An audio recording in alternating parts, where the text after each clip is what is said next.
A Christmas Carol, written by Charles Dickens. Preface. I have endeavored in this ghostly little book to raise the ghost of an idea, which shall not put my readers out of humor with themselves, with each other, with the season, or with me. May it haunt their houses pleasantly, and no one wish to lay it. Their faithful friend and servant, Charles Dickens, December 1843. Chapter number 1, Stave 1, Marley's Ghost. Marley was dead, to begin with. There is no doubt whatsoever about that. The register of his burial was signed by the clergyman, the clerk, the undertaker, and the chief mourner. Scrooge signed it, and Scrooge's name was good upon change for anything he chose to put his hand to. Old Marley was as dead as a doornail.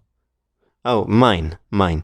I don't mean to say that I know of my own knowledge what there is particularly dead about a doornail.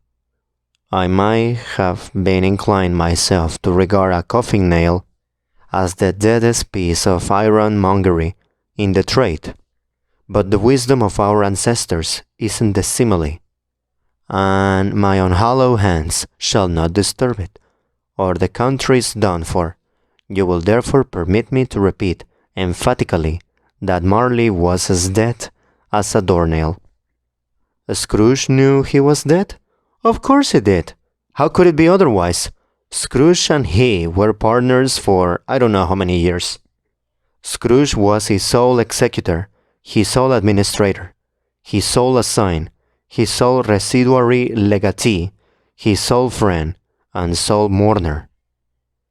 And even Scrooge was not so dreadfully caught up by the sad event, but that he was an excellent man of business on the very day of the funeral, and solemnized it with an undoubted bargain.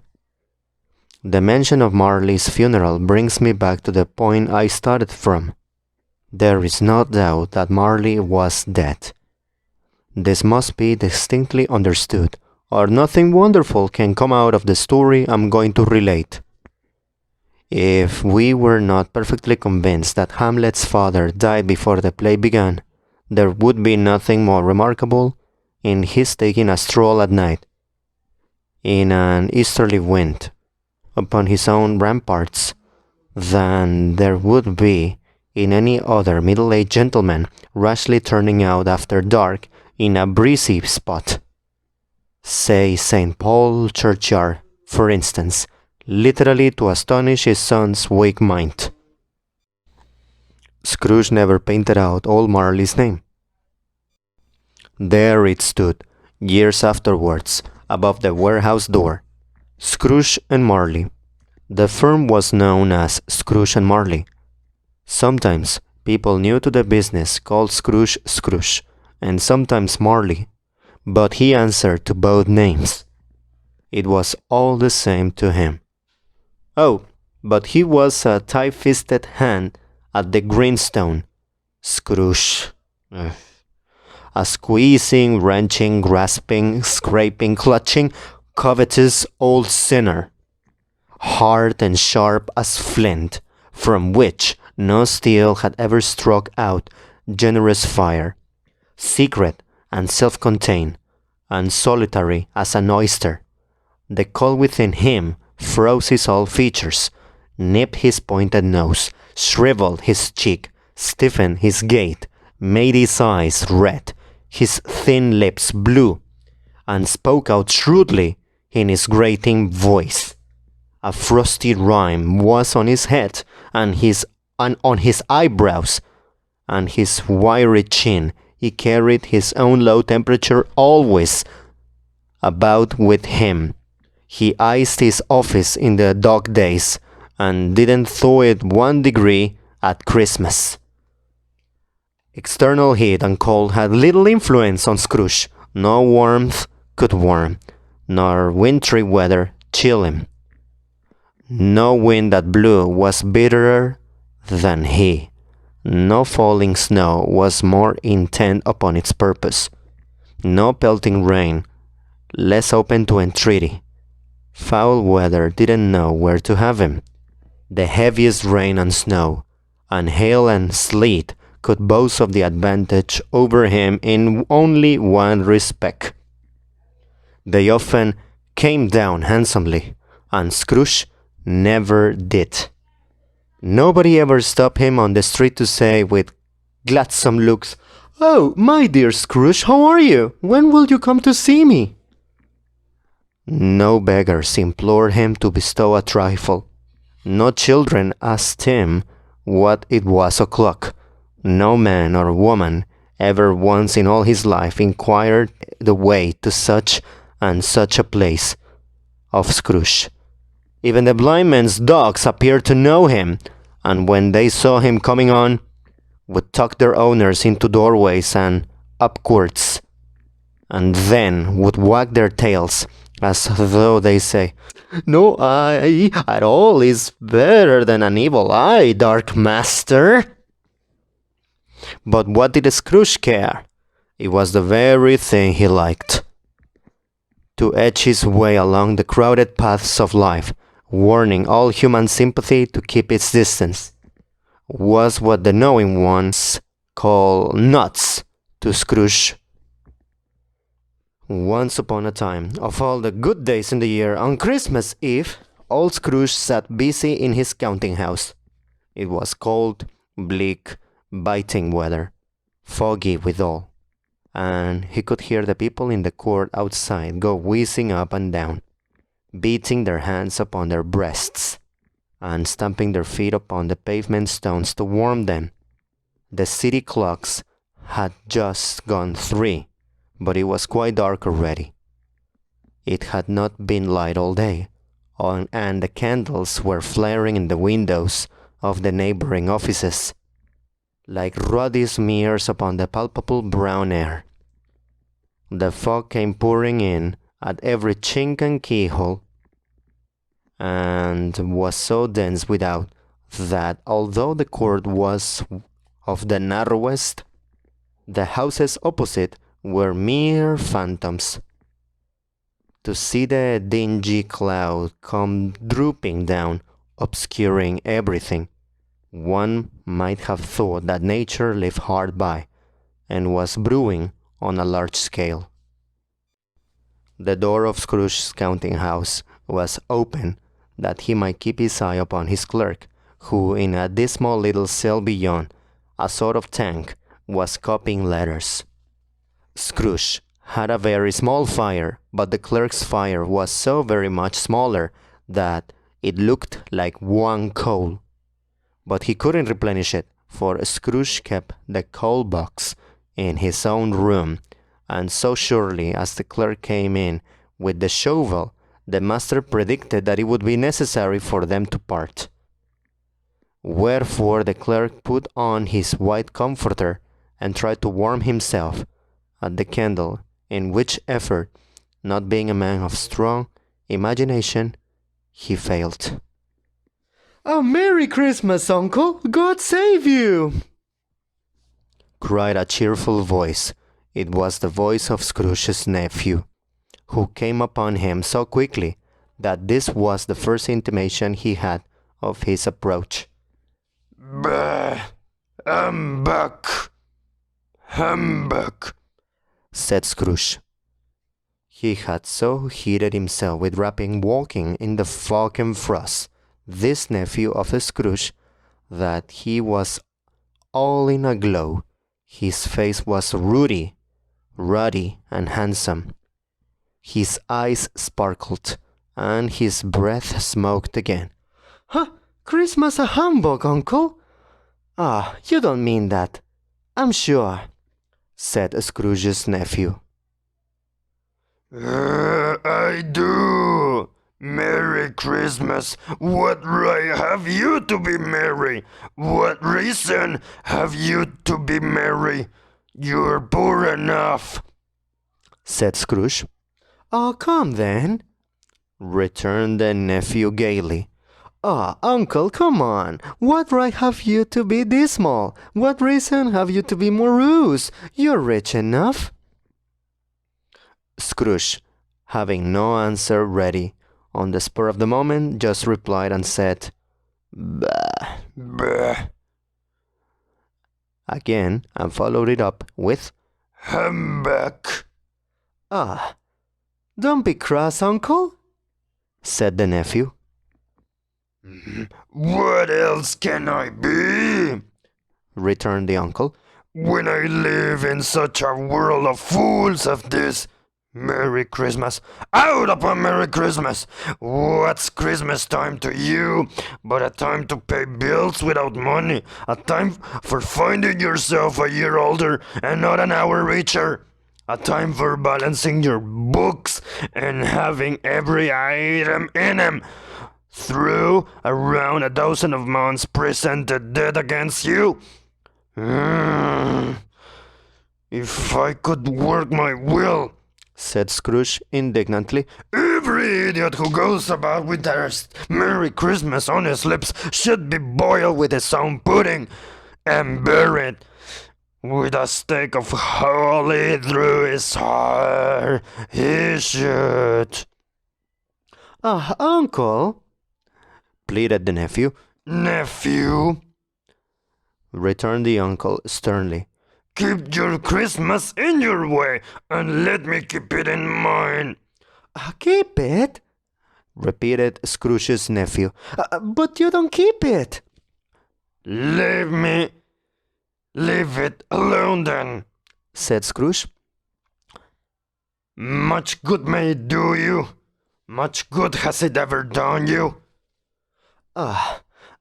There are many things from which I might have derived good, by which I have not profited, I dare say," returned the nephew. "Christmas among the rest, but I am sure I have always thought of Christmas time when it has come around.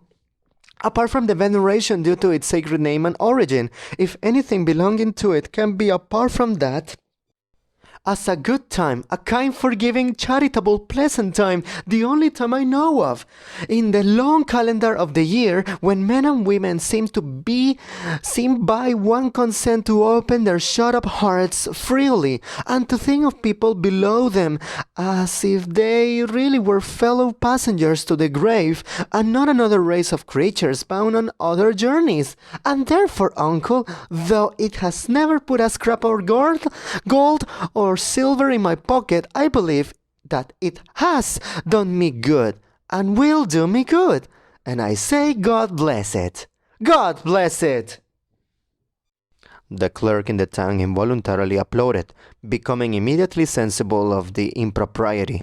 He poked the fire, and extinguished the last frail spark forever. "Let me hear another sound from you," said Scrooge, "and you will keep your Christmas by losing your situation. As for you, nephew, you are quite a powerful speaker, sir," he added, turning to his nephew. "I wonder you don't go into Parliament." Don't be angry, uncle. Come, dine with us tomorrow. Come, uncle, dine with us tomorrow." Scrooge said that he would see him. Yes, indeed he did. He went the whole length of the expression, and said that he would see him in that extremity first. "But why?" cried Scrooge's nephew. "Why?" "Why did you get married?" said Scrooge. Because I fell in love." "Because you fell in love!"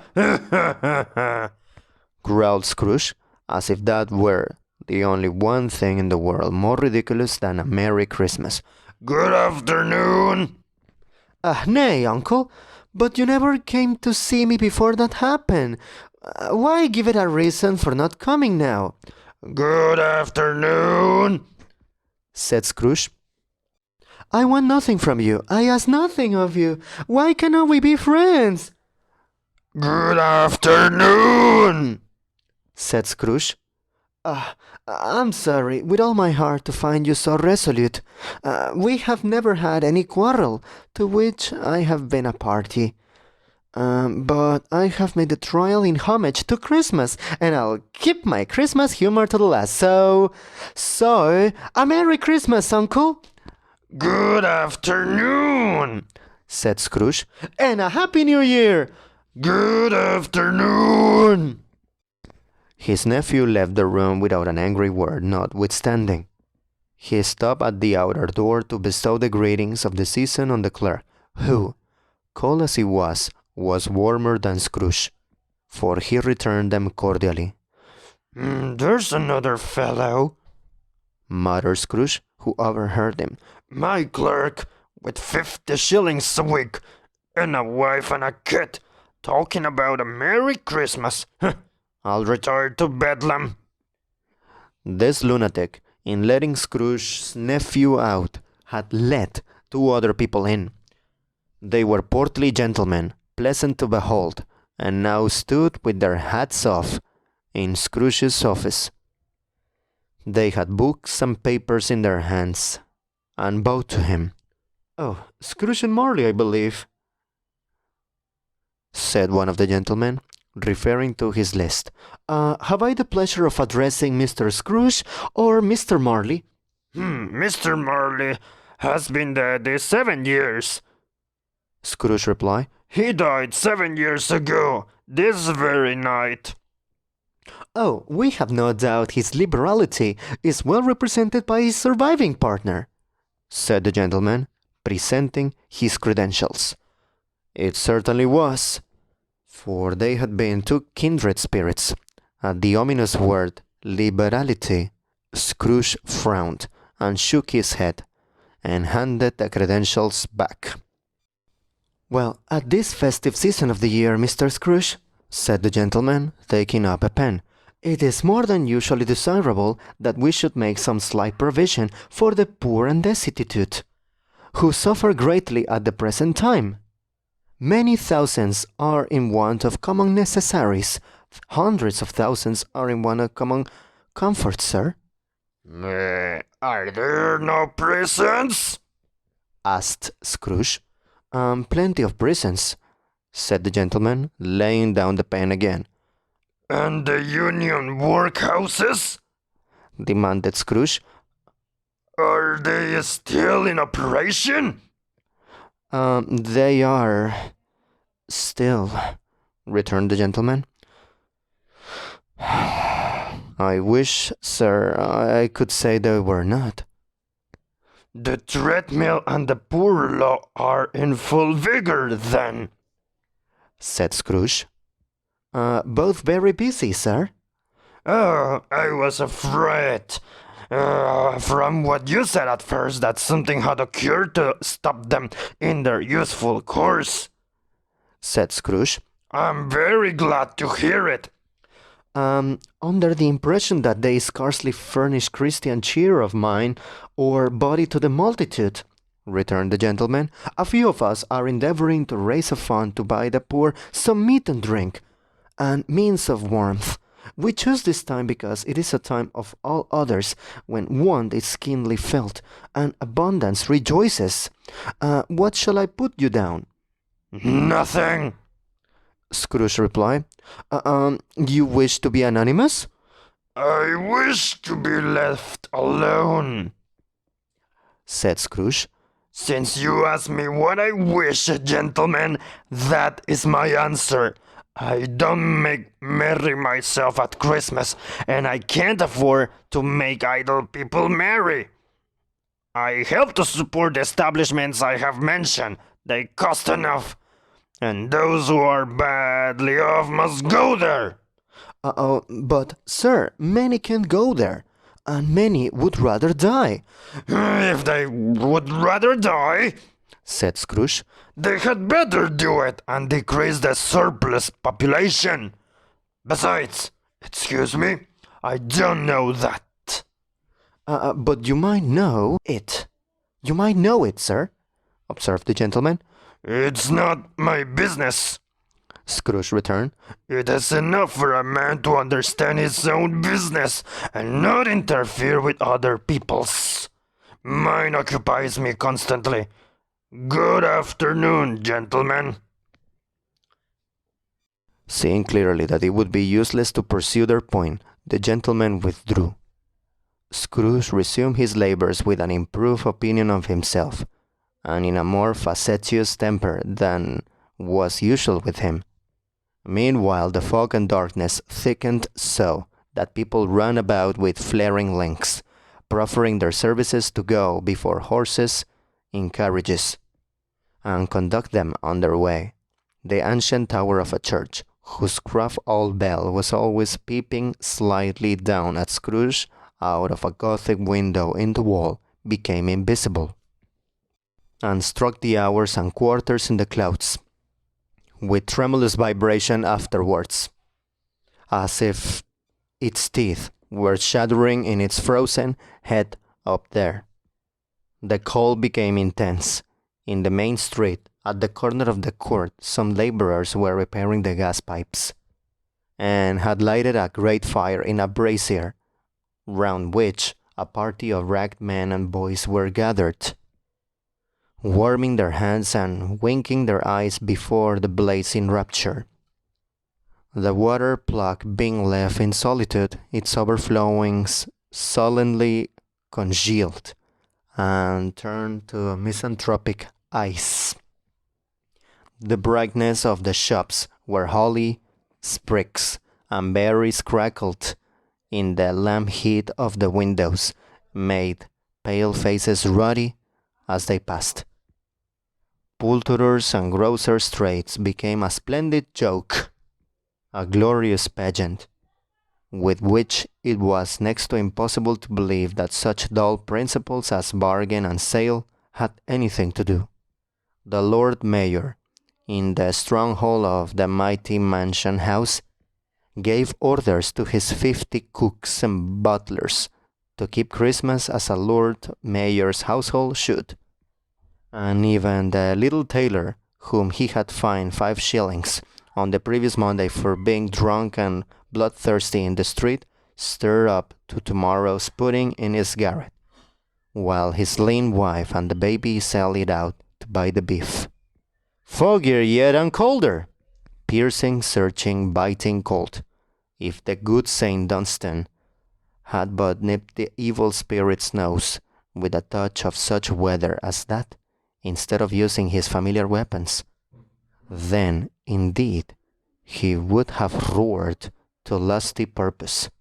The owner of one scant young nose, gnawed and mumbled by the hungry cold as bones are gnawed by dogs, stooped down at Scrooge's keyhole to regale him with a Christmas carol, but at the first sound of "God bless you, merry gentlemen, may nothing you dismay," Scrooge seized the ruler with such energy of action that the singer fled in terror, leaving the keyhole to the fog, and even more congenial frost. Even more congenial frost. At length, the hour of shutting up the counting-house arrived. With an ill will, Scrooge dismounted from his stool, and tacitly admitted the fact to the expectant clerk in the tank, who instantly snuffed his candle out and put on his hat. You'll want all day tomorrow, I suppose, said Scrooge. "Oh, if quite convenient, sir." It's not convenient, said Scrooge. and it's not fair. If I was to stop half a crown for it, you'd think yourself ill-used, I'll be bound. The clerk smiled faintly. And yet, said Scrooge, you don't think me ill-used when I pay a day's wages for no work. The clerk observed that it was only once a year.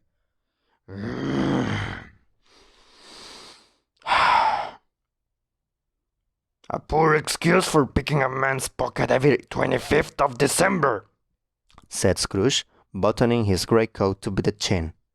But I suppose you must have the whole day. Be here all the earlier next morning. The clerk promised that he would, and Scrooge walked out with a growl. The office was closed in a twinkling, and the clerk, with the long ends of his white comforter dangling below his waist, for he boasted no greatcoat, went down a slide on Cornhill, at the end of a lane of boys, 20 times in honor of his being Christmas Eve, and then ran home to Camden Town as hard as he could pelt, to play a blind man's buff. Scrooge took his melancholy dinner in his usual melancholy tavern, and having read all the newspapers and beguiled the rest of the evening with his banker's book, went home to bed. He lived in chambers which had once belonged to his deceased partner. They were a gloomy suite of rooms, in a lowering pile of building up a yard, where it had so little business to be that one could scarcely help fancying it must have run there when it was a young house, playing at hide and seek with the other houses, and have forgotten the way out again. It was old enough and dreary enough, for nobody lived in it but Scrooge, the other rooms being all let out as offices. The yard was so dark that even Scrooge, who knew its every stone, was fain to grope with his hands. The fog and frost so hung about the black old gateway of the house that it seemed as if the genius of the weather sat in mournful meditation on the threshold. Now, it is a fact that there was nothing at all particular about the knocker on the door, except that it was very large. It is also a fact that Scrooge had seen it night and morning during his whole residence in that place. Also, that Scrooge had as little of what is called fancy about him as any man of the city of London, even including, which is a bold word, the corporation, aldermen, and livery. Let it also be borne in mind that Scrooge had not bestowed one thought on Marley since his last mention of his 7 years' dead partner that afternoon. And then, let any man explain to me, if he can, how it happened that Scrooge, having his key on the lock of the door, saw in the knocker, without its undergoing any intermediate process of change, not a knocker, but Marley's face! Marley's face. Marley's face! It was not in impenetrable shadow, as the other objects in the yard were, but had a dismal light about it, like a bad lobster in a dark cellar. It was not angry or ferocious, but looked at Scrooge as Marley used to look, with ghostly spectacles turned up upon his ghostly forehead. The hair was curiously stirred, and, as if by breath or hot air, and though the eyes were wide open, they were perfectly motionless. That, and its living color, made it horrible, but its horror seemed to be in spite of the face and beyond its control, rather than a part of its own expression. As Scrooge looked fixedly at this phenomenon, it was a knocker again. To say that he was not startled, or that his blood was not conscious of a terrible sensation to which it had been a stranger from infancy, would be untrue. But he put his hand upon the key he had relinquished, turned it sturdily, walked in, and lighted his candle. He did pause, with a moment's irresolution before he shut the door, and he did look cautiously behind it at first, as if he half expected to be terrified with the sight of Marley's pigtails sticking out into the hall. But there was nothing on the back of the door except the screws and nuts that held the knocker on, so he said, "Pooh, pooh," and closed it with a bang. The sound resounded through the house like thunder. Every room above and every cask in the wine merchant's cellar below appeared to have a separate peril of echoes of its own. Scrooge was not a man to be frightened by echoes. He fastened the door and walked across the hall and up the stairs slowly too, trimming his candle as he went.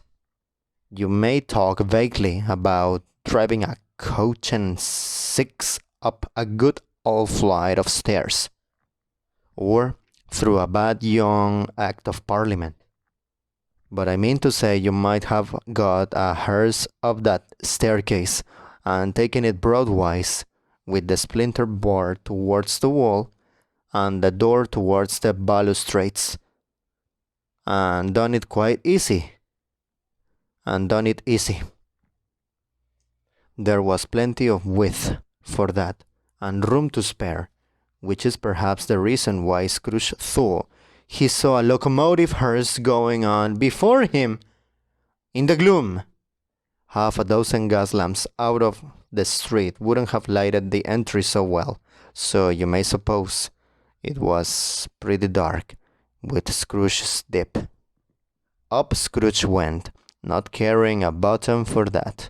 Darkness is cheap, and Scrooge liked it. But before he shut his heavy door, he walked through his rooms to see that all was right. He has just enough recollection of the face to desire to do that. Sitting room, bedroom, lumber room, all as they should be. Nobody under the table, nobody under the sofa, a small fire in the grate, spoon and basin ready, and a little saucepan of gruel. Scrooge had a cold in his head upon the hob.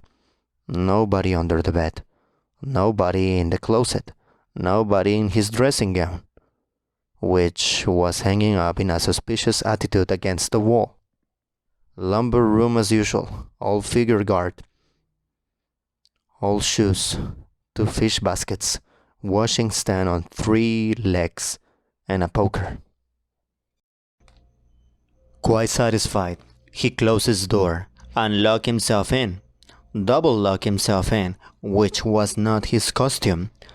Thus, secure against surprise, he took off his cravat, put on his dressing gown and slippers, and his nightcap, and sat down before the fire to take his gruel.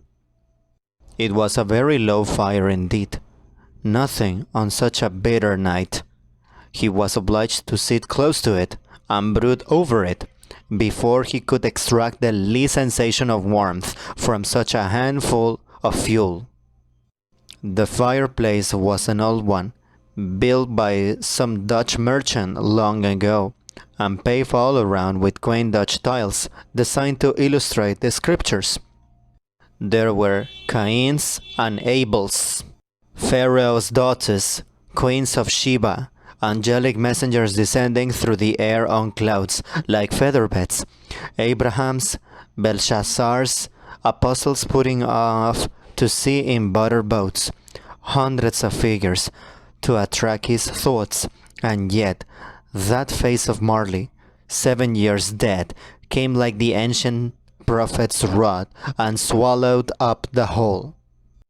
If each smooth tile had been a blank at first, with power to shape some picture on its surface, from the disjointed fragments of his thoughts, there would have been a copy of old Marley's head on every one. Humbug! Humbug! Said Scrooge, and walked across the room. After several turns, he sat down again. As he threw his head back in the chair, his glance tapped to rest upon a bell, a disused bell, that hung in the room, uncommunicated for some purpose, now forgotten, with a chamber in the highest story of the building. It was with great astonishment, and with a strange, inexplicable dread, that as he looked, he saw this bell begin to swing. It swung so softly in the outlet that it scarcely made a sound. But soon it rang out loudly, and so did every bell in the house.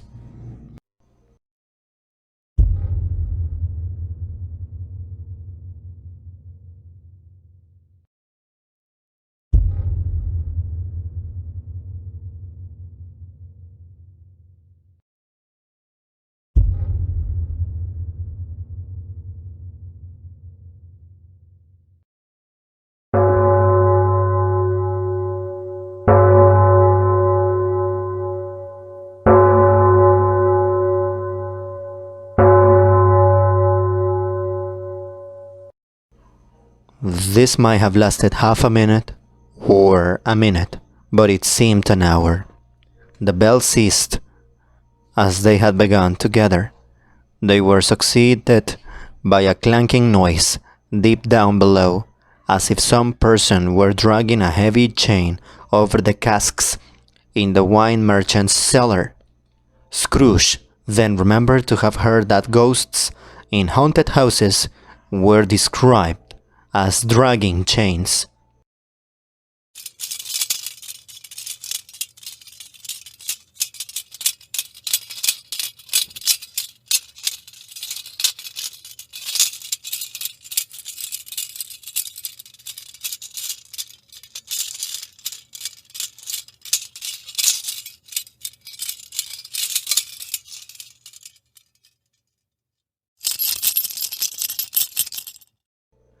The cellar door flew open with a booming sound.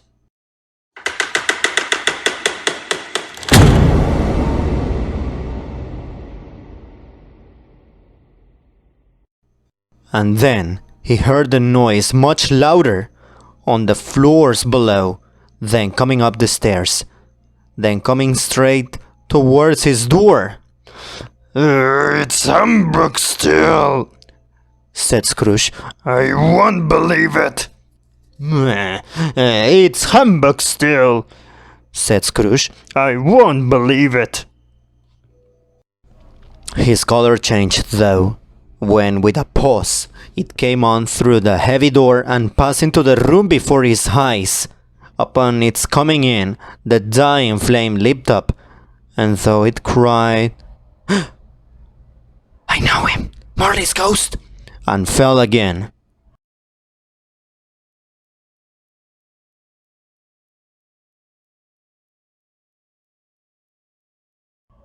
The same face, the very same. Marley, with his pigtail, usual waistcoat, tights, and boots, the tassels on the latter bristling like his pigtail and his coat skirts, and the hair upon his head. The chain he drew was clasped about his middle. It was long, and wound about him like a tail, and it was made, for Scrooge observed it closely, of cash boxes, keys, padlocks, ledgers, deeds, and heavy purses wrought in steel. His body was transparent, so that Scrooge, observing him and looking through his waistcoat, could see the two buttons on his coat behind. Scrooge had often heard it said that Marley had no bowels, but he had never believed it until now. No, nor did he believe it even now, though he looked the phantom through and through and saw it standing before him, though he felt the chilling influence of its dead cold eyes and marked the very texture of the folded kerchief bound around its head and chin, which wrapper he had not observed before. He was still incredulous and fought against his senses. How now? Said Scrooge, caustic and cold as ever. What do you want with me?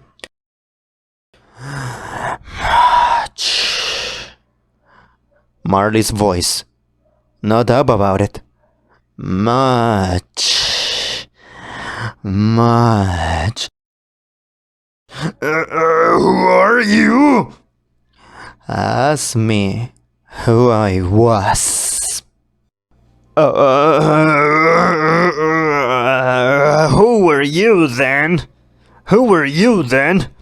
Said Scrooge, raising his voice. You are particular for a shade. He was going to say to a shade, but substituted this as more appropriate. In life, I was your partner, Jacob Marley. Oh, can you sit down? Asked Scrooge, looking doubtfully at him. I can. Do it then. Scrooge asked the question because he didn't know whether a ghost so transparent might find himself in a condition to take a chair, and felt that, in the event of its being impossible, it might involve the necessity of an embarrassing explanation. But the ghost sat down on the opposite side of the fireplace, as if he were quite used to it. You don't believe in me, observed the ghost. I don't, said Scrooge. What evidence would you have of my reality beyond that of your senses? I don't know, said Scrooge. Why do you doubt your senses? Because, said Scrooge, a little thing affects them. A slight disorder of the stomach makes them cheats. You may be an undigested bit of beef, a blot of mustard, a crumb of cheese, a fragment of an underdone potato. And there's more of gravy than of grave about you, whatever you are. Scrooge was not much in the habit of cracking jokes, nor did he feel, in his heart, by any means waggish then. The truth is that he tried to be smart, as a means of distracting his own attention and keeping down his terror, for the spectre's voice disturbed the very marrow in his bones. To sit, staring at those fixed, glazed eyes, in silence for a moment would play, Scrooge felt, the very deuce with him. There was something very awful, too, in the spectres being provided with an infernal atmosphere of its own. Scrooge could not feel it himself, but this was clearly the case, for though the ghost sat perfectly motionless, its hair and skirts and tassels were still agitated by the hot vapor from an oven.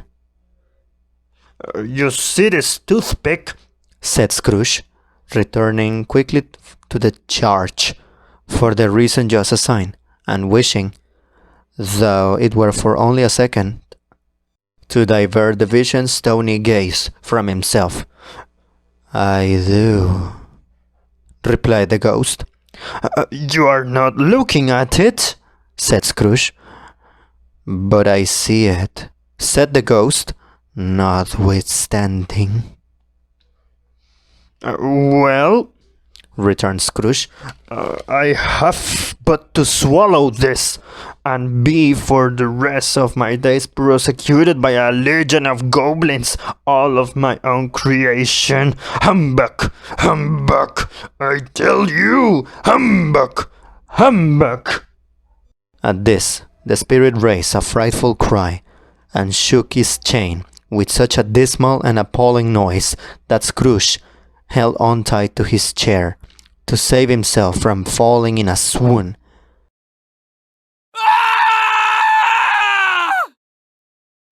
But how much greater was his horror when the phantom, taking off the bandage around its head, as if it were to wear indoors, its lower jaw dropped upon its breast. I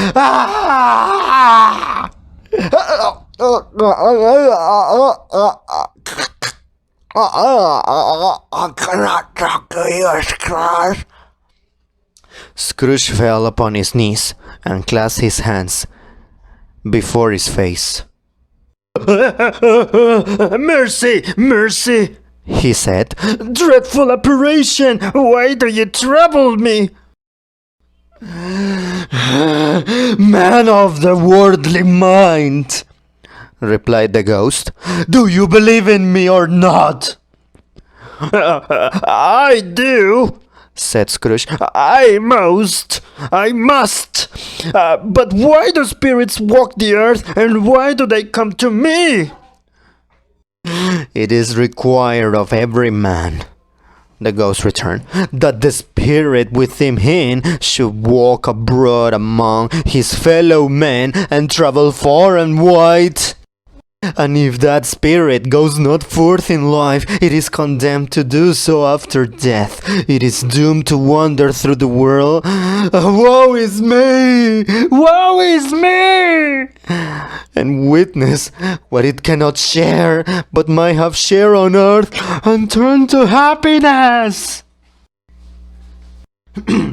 Again, the spectre raised a cry and shook its chain and wrung its shadowy hands.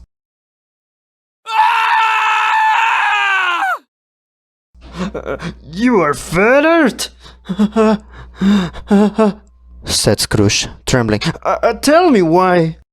I wear the chains that I forged in life, replied the ghost. I made it link by link, and yard by yard I girded it on of my own free will, and my own free will I wore it. Is its pattern strange to you?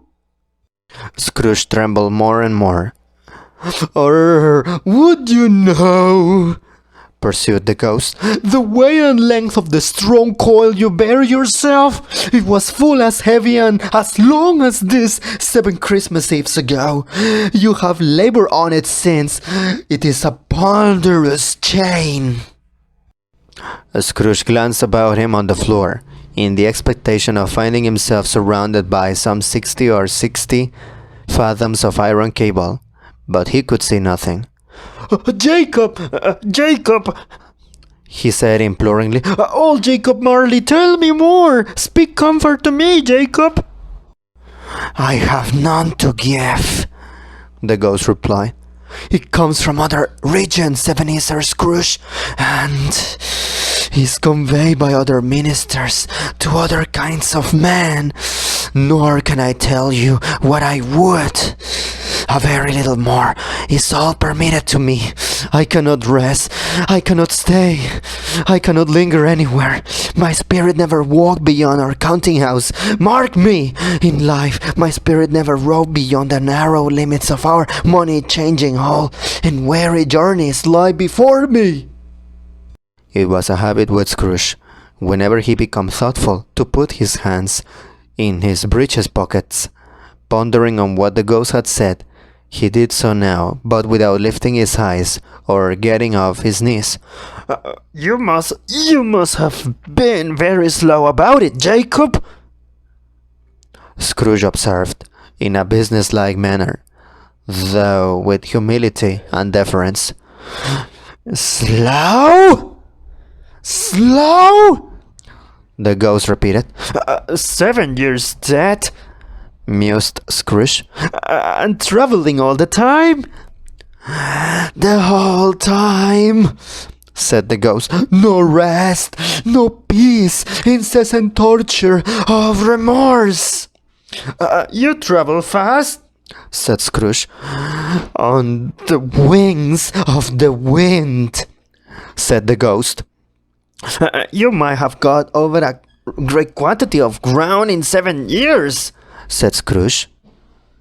The ghost, on hearing this, set up another cry and clanked its chain so hideously in the dead silence of the night that the ward would have been justified in indicting it for a nuisance.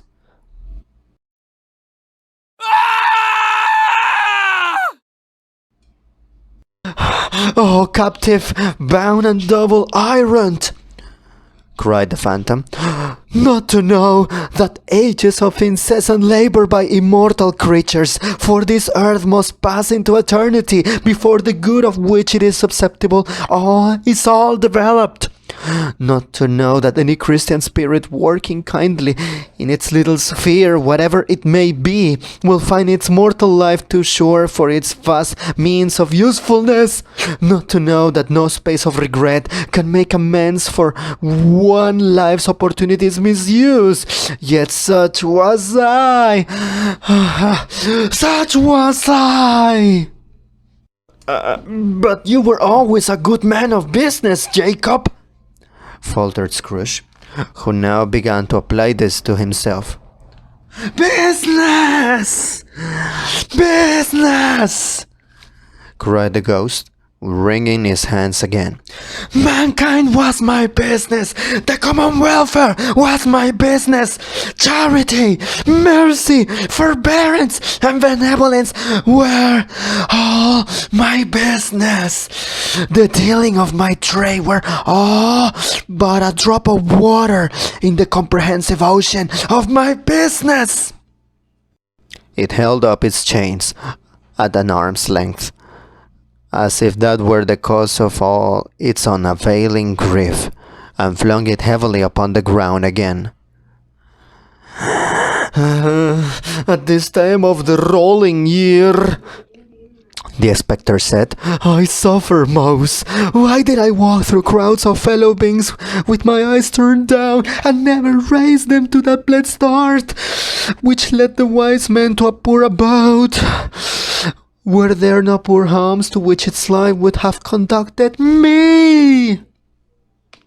Scrooge was very much dismayed to hear the spectre going on at this rate, and began to quake exceedingly. Hear me, Scrooge. Hear me, cried the ghost.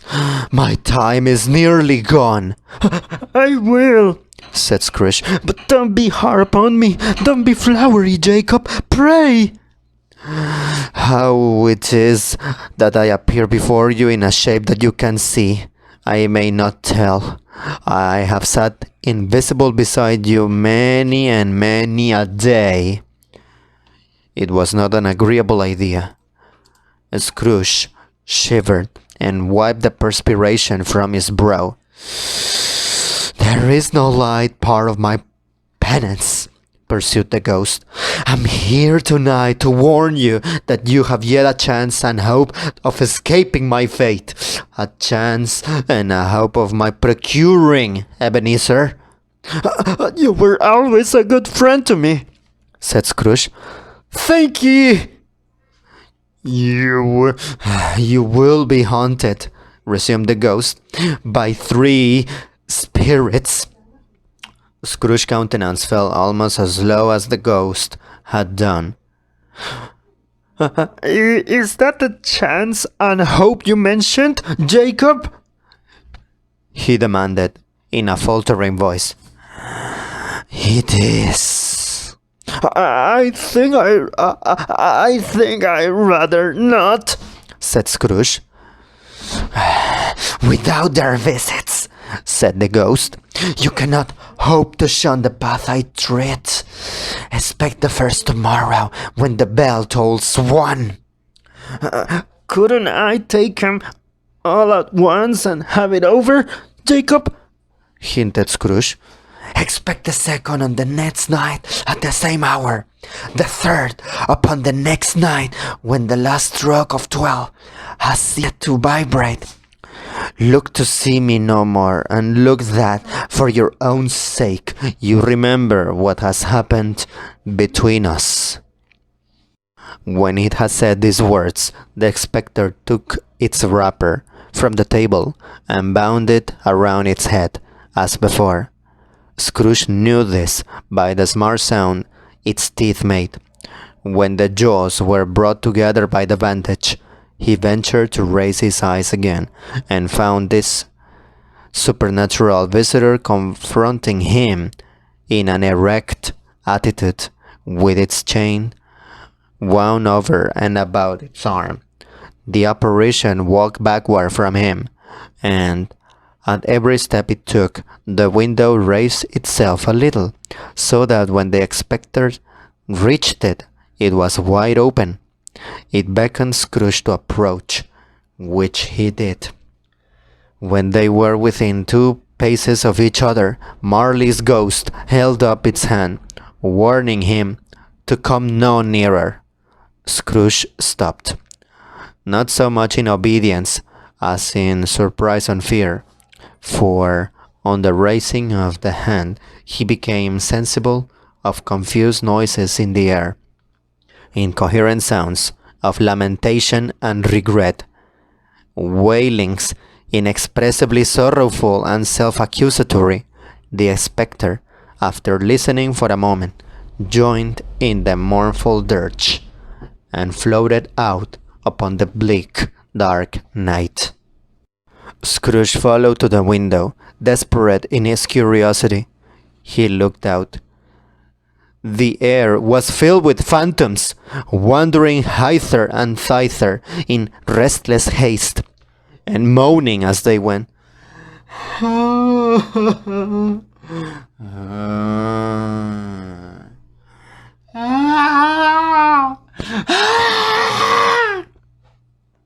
Every one of them wore chains like Marley's ghost. Some few, they might be guilty governments, were linked together. None were free. Many had been personally known to Scrooge in their lives. He had been quite familiar with one old ghost in a white waistcoat, with a monstrous iron safe attached to its ankle, who cried piteously at being unable to assist a wretched woman with an infant, whom it sat below upon a doorstep. The misery with them all was, clearly, that they sought to interfere for good in human matters, and had lost the power forever.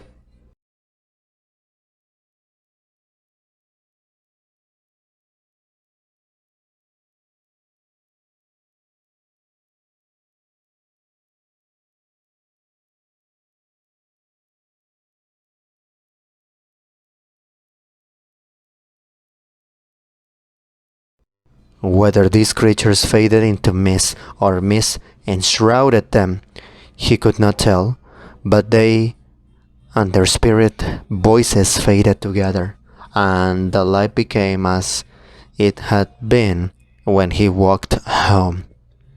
Scrooge closed the window and examined the door by which the ghost had entered. It was double locked, as he had locked it with his own hands, and the bolts were undisturbed. He tried to say, "Humbug!" but stopped at the first syllable, and being from the emotion he had undergone, or the fatigues of the day, or his glimpse of the invisible world, or the dull conversation of the ghost, or the lateness of the hour, much in need of repose, went straight to bed without undressing, and fell asleep upon the instant.